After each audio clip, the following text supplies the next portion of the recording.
Olá, estamos aqui hoje mais um audiocast para vocês e o tema será sobre capacitismo. A convidada de hoje é Odailma Aragão.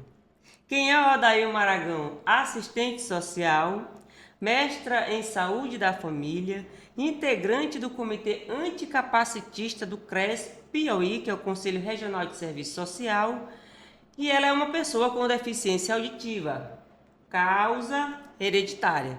Eu gostaria de frisar, deixar aqui bem claro para vocês que a gente é da mesma turma de serviço social. A gente só não se formou no mesmo período porque eu engravidei, acho que da Ana Luísa, e perdi um período, depois voltei. Mas a gente ingressou na faculdade na mesma época. Eu fico muito feliz de receber uma amiga aqui da minha turma. Obrigada, amiga. Eu que agradeço ao Denise pela oportunidade de falar de um tema tão sensível e revê-la e trocar, né? Lembrar um pouco da época de faculdade. Bom demais. Odailma, o capacitismo ele é um preconceito contra pessoas com deficiência, não é isso? Eu gosto de Ele falar. não é só isso. Eu gosto de falar de capacitismo, Aldenise, eu gosto de começar pela palavra, né? Certo. Porque está na boca de todo mundo fala de capacitismo, mas as pessoas não sabem o que é o capacitismo.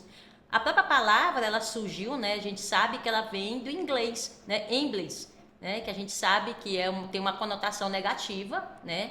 Que é a questão de capacitar.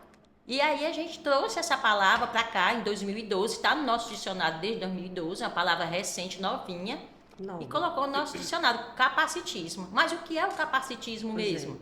O Né? que é?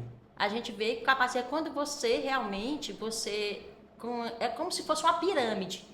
Como se a pessoa com deficiência fosse menos, eu vou falar no sentido popular. Pode falar, fica à vontade. Como se fosse uma pessoa, nós temos uma pirâmide, aqui em cima estão os mais capacitados, aqueles que não têm deficiência, aqui embaixo os menos capacitados, aqueles que têm deficiência. Então nossa sociedade trata a pessoa com deficiência como uma pessoa que não tem capacidade. Né?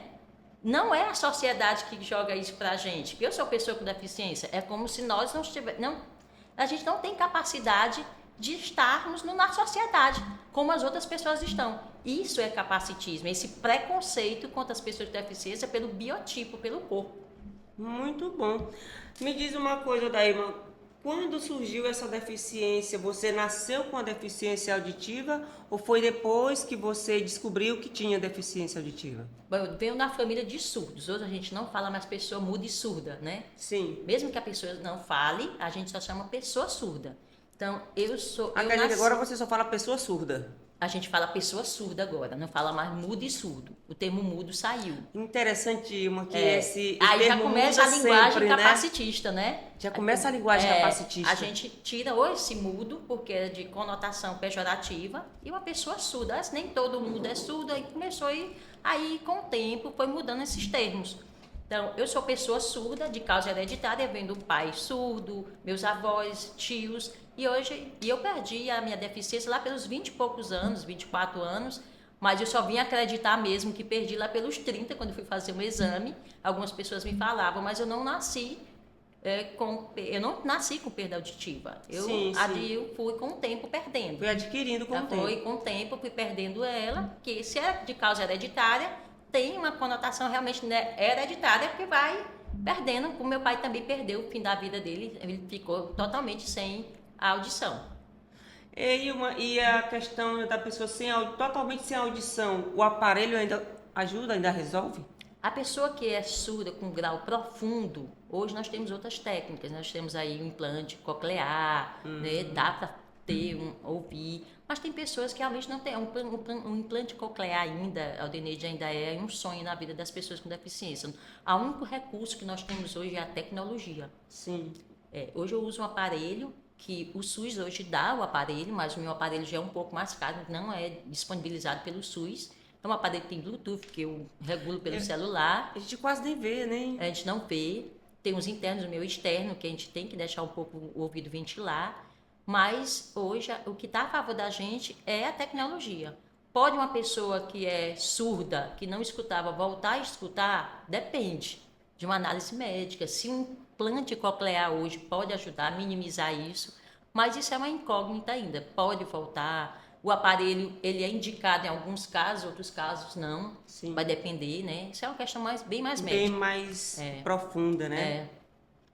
A palavra capacitismo ela é muito recente aqui no Brasil. Só que nos Estados Unidos ela vem o quê? Desde 1980, não é isso? Isso. Então o quê? Tem uma década que a gente fala de capacitismo aqui no Brasil? A gente usa a palavra, porque o termo é recente pra gente, mas a prática é bem antiga. A prática é antiga, é verdade. a prática sobre é bem o termo, antiga. porque A realmente gente geralmente não usava capacitista. capacitismo. É. Né? Então, no nosso dicionário, tanto que nós temos uma norma, que eu acho que a Rede Viver Sem Limite foi o primeiro instrumento normativo que usou a palavra capacitismo. A Rede Viver Sem Limite é essa que criou os centros especiais de reabilitação. Foi Sim. o primeiro instrumento normativo que usou a palavra capacitismo no texto. Que legal. Isso foi em 2023, mais ou menos. É bem recente, a palavra é bem recente. Só que como você diz, as práticas são antigas, mas a palavra é bem recente. São antigas, é tão tal essa questão das práticas que na Grécia antiga, por exemplo, o ideal de corpo belo e forte destinava à morte de bebês que nasciam com alguma deficiência, não é isso? Verdade. A Grécia era um tipo, os homens, nasciam muitos homens na época, não se sabe por quê, bem nessa época nasciam muitos homens, então tinha aquele biotipo para a guerra. Então o que os gregos romanos faziam? Os gregos, se nasceu com deficiência, não servia para a guerra, não servia para ser um soldado, não servia para as batalhas. Então esses bebês eram jogados de cima de algumas montanhas, de uma montanha que era tipo assim um local onde esses bebês eram jogados, e às vezes até as mães também caíam com seus bebês por conta de ser seus filhos e Sofrimento. tal. Mas o capacitismo começou, olha, bem... Né? Por isso que a gente tem essa dívida social que as pessoas não reconhecem, né? Sim, sim, sim. Isso sem falar na questão do Holocausto, que tipo, era uma eutanásia que no tempo da Primeira Guerra, não, da Segunda Guerra Mundial, Hitler com essa questão de como é que eu poderia dizer, Hitler querendo Um alemão puro. e perfeito. a raça pura. A raça pura e a raça perfeita. pura e perfeita, a raça ariana, muito bem. Também aquele que era com deficiência, que era pessoa com deficiência, também passava a ser excluído totalmente. Hitler, ele era assim, né? Hitler estava... Eu quero meus soldados, eu quero a minha raça pura, perfeita. Então, a raça perfeita para eles era também o biotipo, como também aquele que tinha característica de pele alemã, tal, tudo isso, religião, tal. Então, o que ele fazia? Se algum soldado perdesse um braço, ele se sentia ameaçado pela sociedade, não tinha ninguém, ele não servia para nada, era isso. Para nada. Então, eles iam para uma ilha onde médicos faziam a eutanásia. A eutanásia. A eutanásia, câmara de ar, de gás, para que eles morressem. Porque perder um membro naquela época era muito doloroso. Hoje nós temos a tecnologia, nós temos outras maneiras, né, de inserir essas pessoas hoje em sociedade, na questão das barreiras, né? A gente já tem muito, nós estamos caminhando, mas é bem diferente daquela época. A gente avançou bastante. Mas também na época se falava também da deficiência física, do retardamento e doença mental. E era um programa dos nazistas que eles chamavam de T4 ou eutanásia, não é isso? Hoje a gente tem aí um CID, que eu sou contra, que é o F70, F71, que é retardo mental, leve retardo mental. Me fale aí do Então, CID. eu acho essa palavra retardado, que é usada demais no nosso dia a dia, eu vou falar dela, É bom. Né? Então, eu acho assim, mas tá lá no CID, né? No Código de Identificação de Doenças. Então, hoje a gente tem a deficiência intelectual. Esse é o termo correto hoje. Não retardado. Retardado. Então, mas existe essa palavra. Então, as pessoas que tinham dificuldades de comunicação, de assimilar ideias, eram realmente pessoas que eram jogadas para lá, porque se você não conseguia... Porque o Hitler tinha uma coisa interessante. Ele gostava da inteligência. A inteligência. Então, ele considerava uma pessoa que tinha, na época, um retardo mental, uma pessoa burra. Era isso o termo. Sim. O termo era isso. Então, ele excluía também. Tanto, não só as pessoas com deficiência física, mas as pessoas também com deficiência intelectual. Que ele chamava de retardados. Exatamente, Ó, exatamente. outro ponto interessante, Aldeneide, a nossa Revolução Industrial. Sim, Gente, um ponto interessante, a gente, em 1920, 1930, a Revolução das Máquinas, as pessoas com deficiência, elas morriam nas ruas, nos albergues. Por quê? As máquinas exigiam corpo, exigiam força, exigiam a mão de obra de 18 horas sem parar. O que uma pessoa com deficiência naquela época ia fazer no maquinário? Nada. Então, o que, é que o governo fazia? A própria sociedade fazia, a própria indústria, o próprio capitalismo. Jogava ela fora, ela morria no meio da rua por doenças, por pestes, né? sim. Ou então em albergues, porque ela não tinha, não servia para o maquinário. Sim, Né? sim. Hoje a gente já tem a gente já está inserido as pessoas com deficiência no mercado de trabalho. Também é um imperativo. As empresas já estão sendo é um imperativo ainda, mas estão. Mas estão. Então, assim, tá havendo avanços, né? Tá. Passos lentos, mas está Tá vendo, havendo. tá vendo. Então, a Odailma é uma pessoa com deficiência auditiva, integrante do Comitê Anticapacitista, está em seu lugar de fala. O comitê, eu gosto de falar do meu comitê, né? Nosso comitê das meninas, a gente criou esse comitê de capacitista, a gente sai aí pelo estado do Piauí, levando informação, no sentido mesmo de cada vez mais manter a população informada sobre essa luta anticapacitista, saber os nossos direitos, né? Onde buscar nossos direitos. Esse é o nosso propósito hoje do comitê, né? É lutar pela pessoa com deficiência, é levar informação. Quanto mais informação a gente leva, Aldenide, mais a gente vai ter pessoas, inclusão. Sim, sim. Você falou aí do Comitê Anticapacitista, certo? Me fala sobre as barreiras arquitetônicas e as barreiras atitudinais. Pronto, as barreiras arquitetônicas a gente já sabe, é o que a gente vê todos os dias, prédios, né, que não sem acessibilidade, ruas. Você não vê sinais com bip para pessoas cegas, pessoas cegas. Não é deficiência visual, é pessoas cegas mesmo. Pessoas cegas. Nós temos pessoas com baixa acuidade visual, pessoas cegas.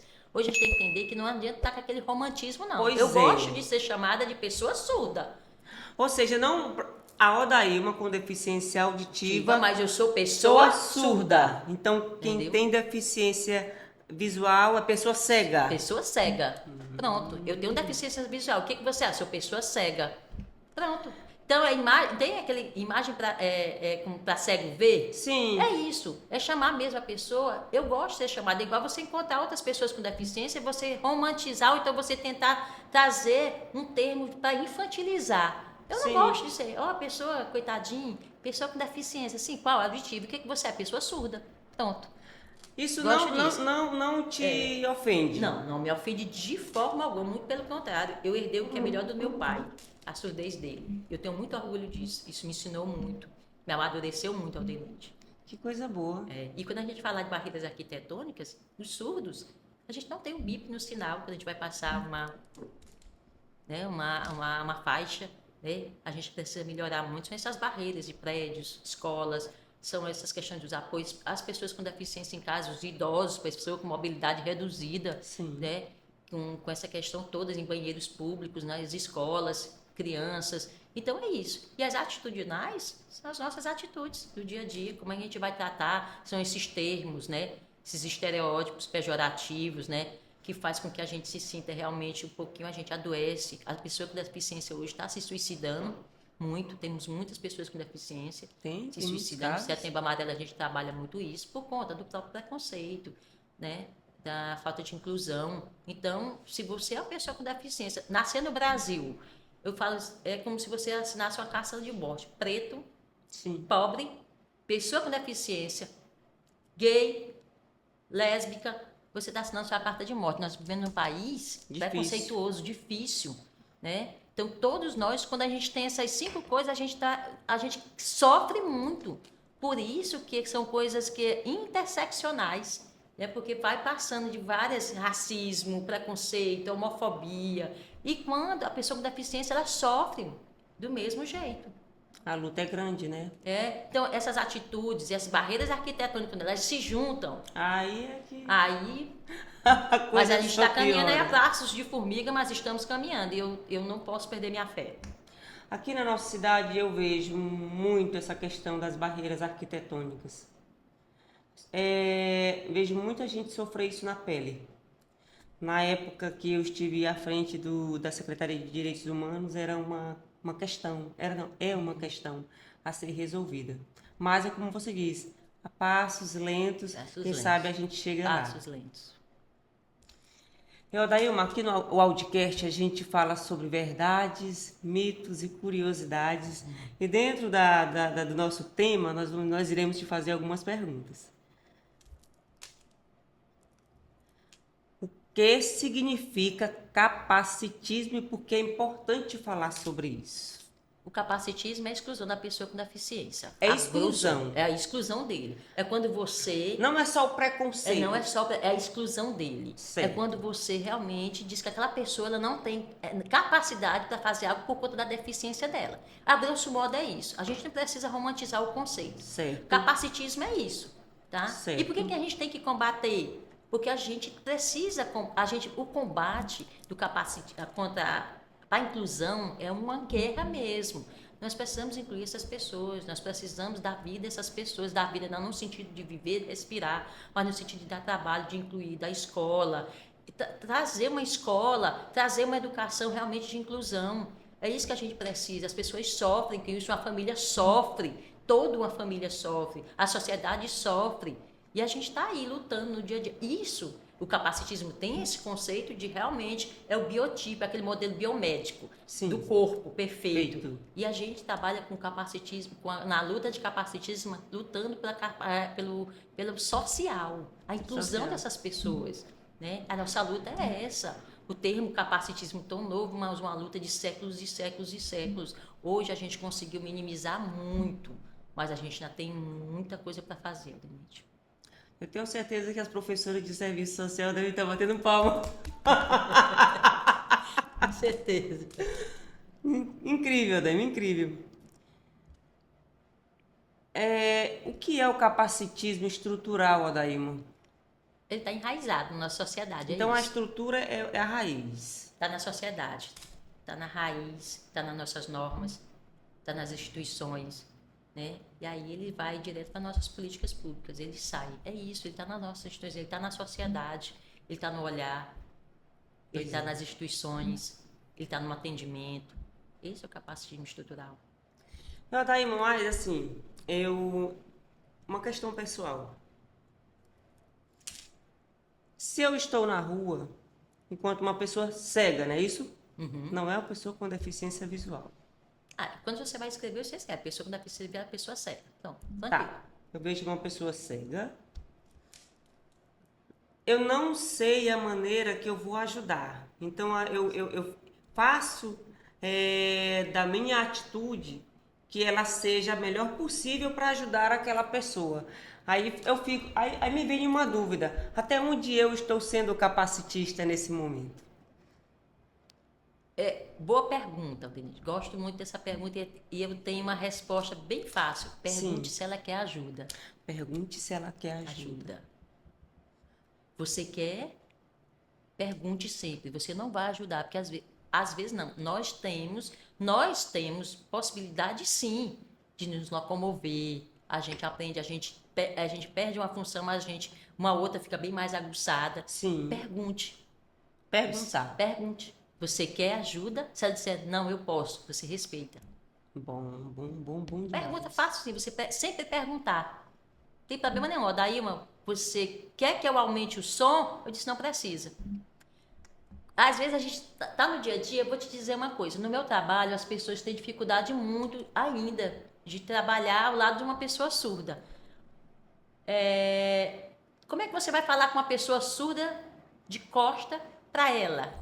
Se eu tenho que ver teu rosto. E tem a questão também de... Por trás de paredes. O meu marido, ele não me chama de uma sala. Ele sabe que ele não pode chamar meu nome lá na sala. Ele tem que vir até o quarto. Dizer, Dailma, porque ele sabe que eu vou ter dificuldade de escutar. E também tu lê os lábios também. A leitura labial é importantíssima. A gente aprende a ler. O olhar. O olhar, os gestos. Não precisa gritar com a pessoa com deficiência. Não precisa surda.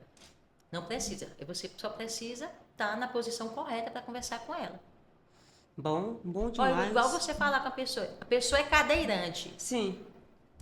Não é cadeirante? Não é o termo mais correto usar.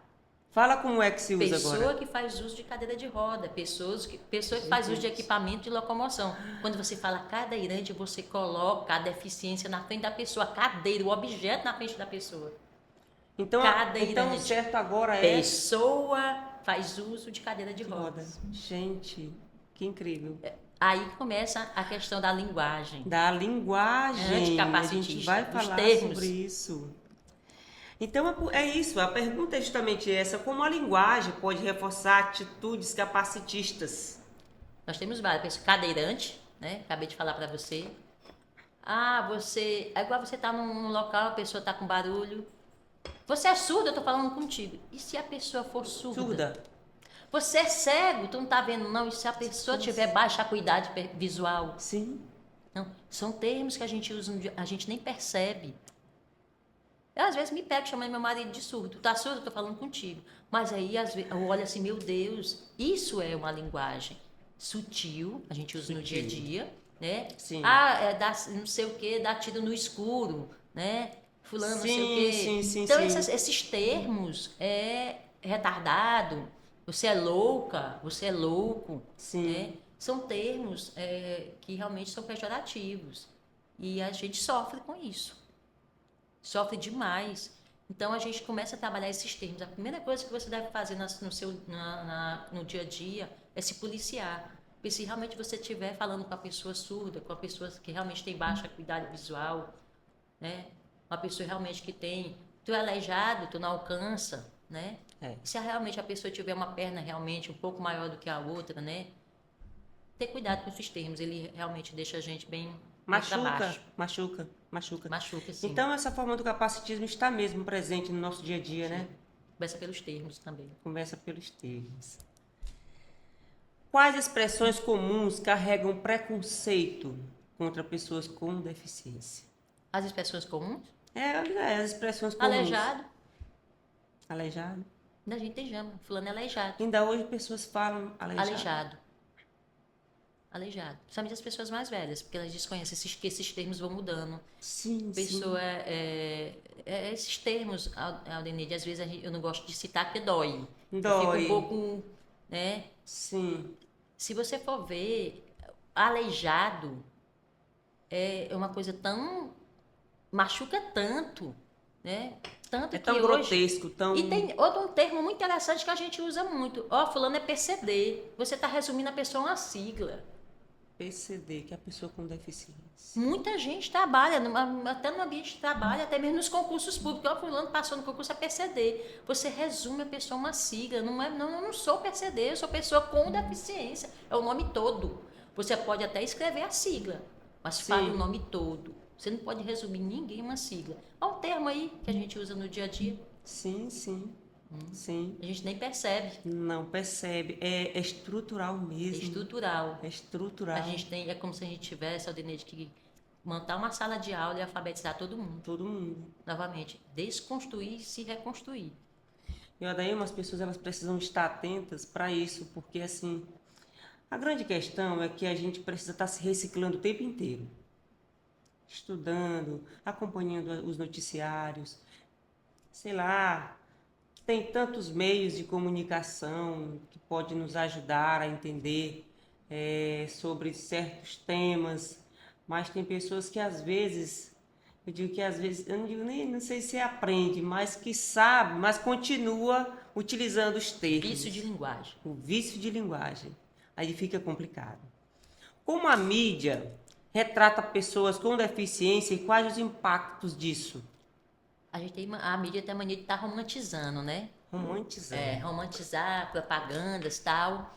Eu vou jogar para vocês as Olimpíadas. Sim. As Olimpíadas, depois vem as Paralimpíadas. Sim. O público que assiste às Olimpíadas não é o mesmo que assiste às Paralimpíadas.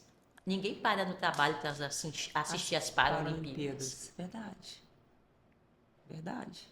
Eu não tinha parado para observar. O público que está aqui naquele futebol, então naquele tal das Olimpíadas, que as pessoas que se consideram normais, está lá jogando todo mundo. O público, todo mundo torce. Quando vem as Paralimpíadas, todo mundo volta. Ninguém Não tem o mesmo público. Não tem ninguém na frente da televisão. Caramba. Só para você ter. E a outra coisa, a mídia, ela tem a mania de colocar a gente como coitados. Não somos coitados, somos pessoas. A gente quer ser incluído E respeitado. e respeitado. Nós somos pessoas, nós somos seres humanos. A gente não é diferente, eu não sou diferente de você. Não. Eu tenho dificuldades, mas que pode ser ajustada, a gente pode se ajudar, você vai respeitar o meu espaço, eu vou respeitar o seu, e assim vai. Eu não tenho que me adaptar à sociedade, não. Ela tem que se adaptar a mim. Sim. Tem que criar as barreiras, tem que criar vias que eu possa realmente trafegar, né? Se eu sou uma mulher que faço uso de cadeira de roda, que a gente tem menos, você tem ideia, a gente tem um pouco, a gente trabalha os braços das mulheres diferente dos braços dos homens. As cadeiras hoje continuam do mesmo jeito, mas estão tendo cadeiras mais leves para as mulheres, né? Sim. E a gente vai conseguindo para poder ter o manuseio da cadeira de rodas. E aí, com o tempo, essas coisas vão beneficiando também outras, né? A questão do gênero também. Essa questão do gênero, nós mulheres com deficiência sofremos mais violências, tá? É comprovado isso. Com deficiência ainda sofre Mais violência, né? Hoje você pode ver o anuário, né, de segurança pública, as mulheres com principalmente as mulheres com deficiência intelectual são as que mais sofrem violência. A física, porque não pode se defender. Sim. A gente ainda tem ainda essa violência de gênero. Ainda temos as pessoas com deficiência sofrendo violência, principalmente as mulheres. E aí é para a gente repensar mesmo. Sim, sim, sim. Qual a diferença entre acessibilidade física e acessibilidade atitudinal? A acessibilidade física é uma rampa, né? É um suporte, né? É um prédio com elevador, né? É um banheiro adaptado. E a atitudinal é isso que a gente está falando aqui. É respeitar, cuidado com os termos, cuidado para você não machucar alguém, cuidado com o que você vai falar, cuidado no ambiente de trabalho, se você tem uma pessoa autista, ou a pessoa autista, né? Pessoa com autismo. Pessoa autista agora. Pessoa autista, por exemplo, que é uma pessoa com deficiência, à luz da legislação brasileira desde 2012, nós temos aí o Estatuto da Pessoa com Autista, e aí elas têm dificuldade na quebra de rotina. Então, às vezes, se você mexer na mesa de uma pessoa... Eu trabalhei com um autista há muito tempo. Então, eu não mexi em nada na mesa, porque aquilo, quando você mexe, quebra a rotina dele, eles vão para casa. Eles precisam de um tempo para se recompor, porque mexeu em algo dele, tirou algo dele daquilo que ele tem. É rotina, tem que respeitar. Então, essa é a acessibilidade atitudinal, é a gente respeitar o espaço das pessoas com deficiência. É a gente sempre começar a se policiar. Vamos começar, olha os termos, cuidado com o que você vai dizer. Tira esse vício de linguagem da sua casa. Sim. Comece em casa, comece com seus filhos, comece com as crianças. Bom. É lá que começa. Muito bom, muito bom. O que as empresas podem fazer para combater o capacitismo em seus ambientes de trabalho? Falar de empresa é interessante. Vamos lá. No Brasil, nós temos as empresas privadas e as empresas públicas federais, como Caixa Econômica, HU, a EBSER, são empresas que têm uma obrigatoriedade, é imperativa, é lei. Sim. Tantos percentuais de tantos trabalhadores, eu vou ter que ter um percentual de pessoas com deficiência, certo? As empresas privadas com 200, eu tenho que ter 2%, 3%, 4%, até 5% e assim por diante. Sim. Elas não respeitam esse número. Não respeitam? Contrato, não respeitam. Tem empresas que hoje o Ministério Público ele entra. Você tem tantos servidores, tantos colaboradores e não tem um quantitativo real de pessoas com deficiência. Sim. Os concursos públicos hoje, eles colocam 5% das vagas para pessoa com deficiência, né? Então, o que as empresas? Outra coisa, ela tem que seguir isso. O Ministério, se você souber de uma empresa que tem tantos funcionários, tantos colaboradores, e não tem um percentual de pessoas com deficiência, tem que denunciar. Precisa fazer um seletivo, precisa contratar essas pessoas. Denunciar onde? No Ministério Público, do Trabalho. Do Trabalho. Do Trabalho. Do Trabalho. Você pode. O Ministério do Trabalho está ali. E outra coisa, não basta só você dar a vaga. Você tem que dar condições de trabalho. Aí está o pecado. Pois é. Você dá a vaga, está aqui. Computador, Libras, como é que está? como é que é a parte arquitetônica. Tônica. Você oferece a vaga, mas a tua arquitetura Você não está dá apto para condição. receber. Não dá. Então precisa realmente ser fiscalizado de maneira sistemática pelo Ministério do Trabalho, Ministério Público do Trabalho. A gente está pecando muito. E quando você vê denunciar, tem denúncia, você pode ligar para o Ministério Público do Trabalho, ó, não tem, eu trabalho aqui e não tem acessibilidade, não tem uma rampa, não tem um local, assim, a questão da luz, isso, o conforto, cadeira, pessoas que têm problemas de coluna, né? Sim. Pessoas que têm mobilidade reduzida, uma cadeira, tudo pode ser denunciado. Gente, a justiça ela trabalha provocada. A gente tem que aprender a provocar o judiciário. O Ministério Público, o Ministério Público do Trabalho. Se as empresas dão um percentual, beleza, é válido. Agora, se tu não dá condições de trabalho, aí é outra coisa. Aí complica. Como a escola pode ser um espaço de inclusão e não de exclusão? A educação inclusiva mesmo tem que existir dentro da escola, não tem outro caminho. É começar pelas crianças, respeitando as condições, a cada peculiaridade dessas pessoas que... Das crianças, eu vou falar das crianças que a maioria das escolas trabalha com crianças autistas. Sim. Essas peculiaridades das pessoas com deficiência, elas precisam ser incluídas dentro da escola de uma maneira que possa com que o professor saiba o que está fazendo, como ele vai fazer e ter o retorno. Sim. Ninguém pensa no retorno social, né? Quando você inclui uma criança numa escola, você tem um retorno social. Quando uma criança ela é bem acolhida, quando a mãe se sente segura de deixar seu filho com deficiência na escola, é lá que tem que começar. A inclusão tem que começar é lá da base. Se você começar aqui em cima, não vai. Você não está fazendo nada. Começa em casa, começa pelos seus filhos, começa pela escola. É aí que tem que começar. Uma criança inclusa, se eu tenho uma informalidade muito grande de pessoas com deficiência no mercado informal, que eu não vou ter direito ao direito trabalhista, se eu estou no mercado informal, não conseguir 7% da população do Brasil com deficiência, 7%, nós temos quase 19 milhões de pessoas com deficiência no Brasil, Aldenide. Quase 19 milhões, 7% dela tem curso superior. Falta de inclusão está aqui. Sim. Se eu tenho só 7% com curso superior, porque aqui embaixo não tá dando certo. Não está dando certo. Se eu tenho um grande percentual dessas pessoas no mercado informal, porque aqui também, porque a informalidade ela vem também de uma educação que não foi inclusiva. Sim. Isso aí que começa. Tem que começar por aí. Por aí. De que forma a representatividade contribui para desconstruir o capacitismo? Pronto.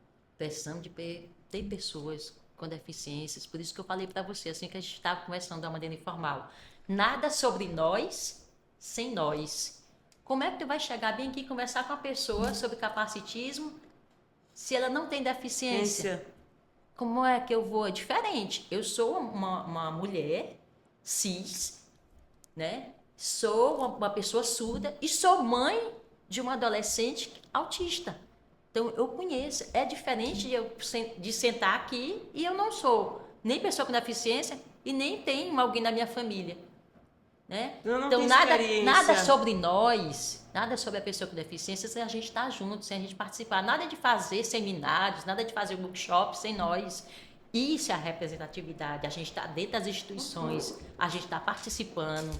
Quanto mais a gente participar, nós estamos lá para ouvir, ver, debater e ver qual é, a propor diretrizes para que as ações possam mudar, seja município, estado, até no âmbito maior. Mas é assim, nada sobre nós, só nós. Isso, antigamente, todo mundo sentava, eu quero uma mesa, vamos falar da pessoa com deficiência. Quantas pessoas com deficiência tinham nessas mesas? Nenhuma, Deneide. Nenhuma. Hoje a gente não deixa mais. O comitê trabalha isso. Nada sobre nós. Sem nós. Sem nós. Bom demais. O que é o Inspiration Pom? E por que ele também é capacitista? É engraçado que a nossa mídia, né? Eu nem sei se eu falei certo. É você pegar uma pessoa com deficiência, vamos a grosso modo, eu pego uma pessoa com deficiência, daí uma pessoa surda conseguiu fazer mestrado, passou em concurso público, aí E eu servi de exemplo para uma pessoa sem deficiência. É isso que a mídia faz com a gente. Gente, todos nós podemos.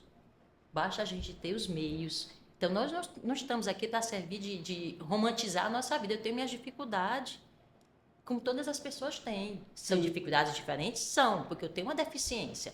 Mas eu não posso, a mídia não pode chegar e dizer assim, você é inspiração para pessoas sem deficiência. Não tem nada a ver. Está totalmente fora de lógica. Meu Deus. Está totalmente... As propagandas, você pode ver várias propagandas que tinha antes que mostrava a gente, olha, a pessoa correndo com, né, superação, a mídia joga. Tá aí, as colunas esportivas, pessoas que usam órtese, né? Que tem uma diferença de órtese para prótese, né? Sim, sim. A órtese sai correndo, aí a pessoa, olha, fulano tá assim, você não pode fazer uma caminhada. Eu ouvi isso. Sério? Eu ouvi, fulano usa uma prótese e faz caminhada. E você tem as duas pernas assim, gente. É isso aí. É você pegar a gente como modelo para uma pessoa sem deficiência. E isso causa transtorno, chateia, machuca. Nós precisamos apenas de inclusão e respeito. Mas tá bom. Tá bom. Como amigos e familiares podem apoiar uma pessoa com deficiência sem agir de forma capacitista? Os termos, vamos começar pelos termos, né? Procurar os seus direitos, né? Eu acho que a gente hoje precisa alargar esse horizonte dos direitos para conhecer as instituições. Porque todo mundo sabe que se eu não dou uma matrícula para uma criança, a escola não dá uma matrícula, não fornece essa matrícula, eu estou cometendo um crime. É crime. É crime. Não é verdade? Pronto. O que a gente precisa? Mas se isso acontece comigo, a escola nega a matrícula para o meu filho, que tem deficiência, eu vou para onde? Gente, a nossa população hoje é mais ou menos em torno de mais... Nós temos um grande percentual de pessoas com ensino fundamental incompleto. Sim. Né? E se a gente não levar o conhecimento dessas pessoas sobre onde, quando o meu direito for quando eu me sentir ferida, eu vou para onde? É levar conhecimento à família, à sociedade, às empresas, às instituições, os órgãos públicos, uma roda de conversa, um workshop, um seminário, folders, panfletagem, vamos para os sinais, os movimentos sociais, tudo aquilo que nós temos, a maioria deles vieram dos movimentos sociais. Vamos sair da cadeira, vamos sair, vamos lutar, vamos fazer momentos de conversa com mulheres com deficiência, violência de gênero, vamos levar isso. É importante. Quando eu falo assim, eu me arrepio toda, porque é bom. Quando eu vejo uma pessoa dizer assim, hoje eu consegui um direito que estava sendo negado, só uma pessoa consegue. Você não sabe a festa que nós fazemos, nosso grupo festeja. Legal. Quando a gente vê que pessoas com deficiência conseguiram passar no tão sonhado concurso público. Porque o Brasil, como o mundo, ele tem uma dívida social impagável com as pessoas com deficiência. O mundo. Verdade. Qual a relação entre capacitismo e outras formas de preconceito, como racismo e machismo? Esse aí é como se fosse assim um caminho, né? A gente passa interseccional. Acho que é mais ou menos isso. Interseccional. A gente é como se fosse, todos eles estão interligados, né?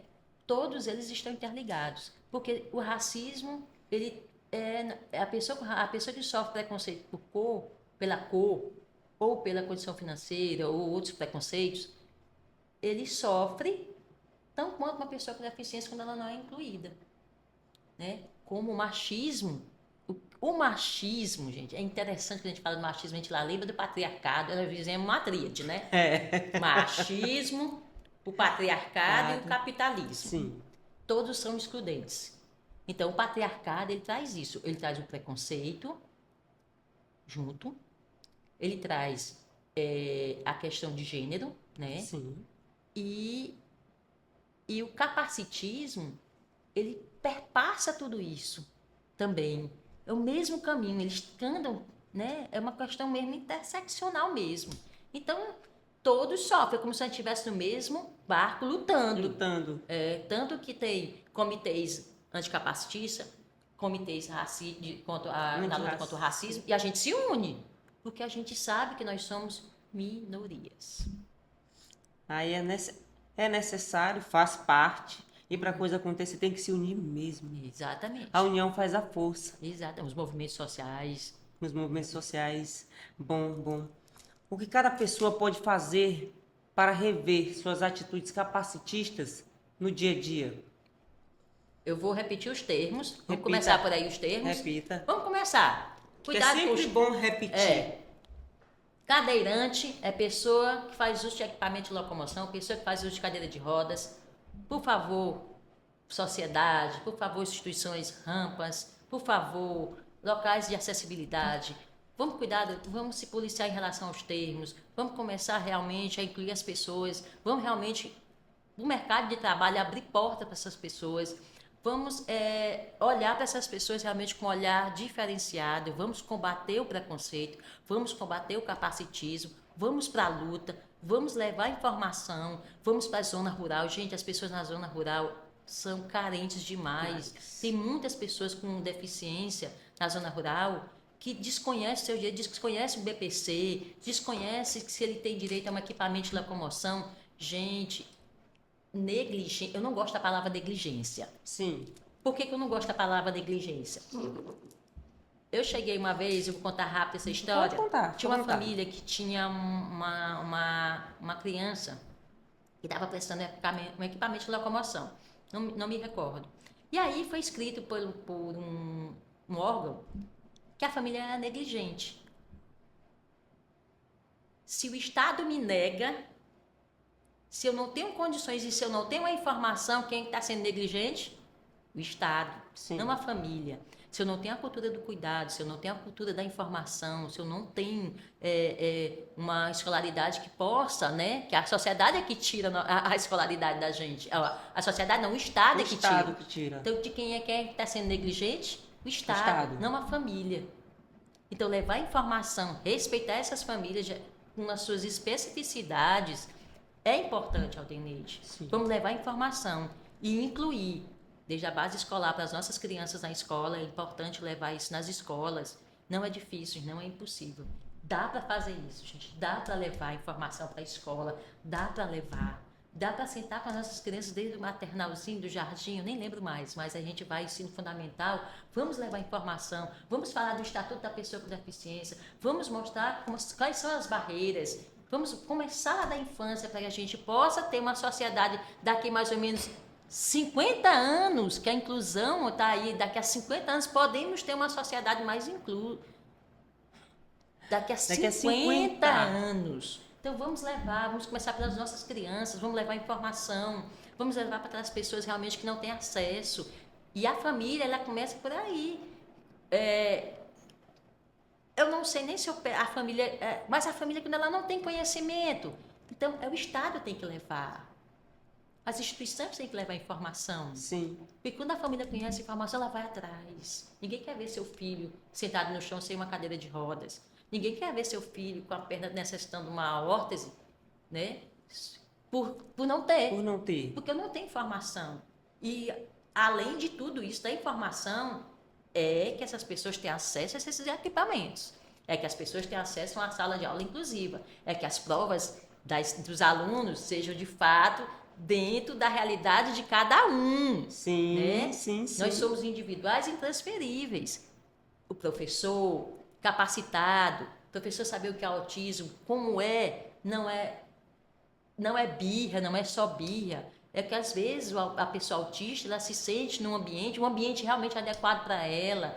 Vamos trabalhar desde a infância, levar informação, isso é importante. É uma questão socioeducativa mesmo. Muito bom, muito bom. E para finalizar o nosso podcast, por que o combate ao capacitismo é uma luta de toda a sociedade e não apenas de pessoas com deficiência? Olha, nós somos uma sociedade. Nós não fizemos no apartheid não aqui, né? No apartheid. Só eu, pessoa com deficiência, vou lutar só pelas pessoas com deficiência. Eu luto pelas pessoas com deficiência, também luto por pessoas que não têm deficiência, com mulheres, combatendo a violência de gênero. Então, a gente é de toda a sociedade. Quando a gente combate o capacitismo, combate a violência, gente, a gente melhora uma sociedade, a gente melhora uma família, a gente salva vidas. Quando a gente salvar vidas, as pessoas, uma mania de estar achando que empoderar é uma mulher sair de salto alto, uma roupa, uma bolsa do lado. Empoderar é a capacidade que eu vou ter de tomar minhas decisões, é empoderar a sociedade, de buscar seus direitos, é empoderar a sociedade de que ela tem direitos e onde buscar esses direitos. Isso é que é empoderamento, não é você estar com o cabelo tal, roupa tal, é isso. Então, isso é o papel de toda a sociedade. Quando todo mundo se une em prol de uma temática sensível como essa, ou outras situações, é muito mais fácil a gente lutar e minimizar, né, a exclusão, né? Sim, a exclusão social. E esse é o nosso combate contra a exclusão. Muito bom, muito bom, muito bom. Estava faltando o tema capacitismo. Aqui a gente já vieram outras pessoas que a gente bateu papo, fibromialgicos, falamos na semana passada da ostomia. Já veio uma senhora, a Eli, falou de seus 3 filhos autistas aqui também. E aí você vem e fecha com o assunto capacitismo. Muito necessário e importante para nós aqui, Audicast, e para os nossos ouvintes. Então vamos fazer um brinde a esse belo dia. Sim, sim.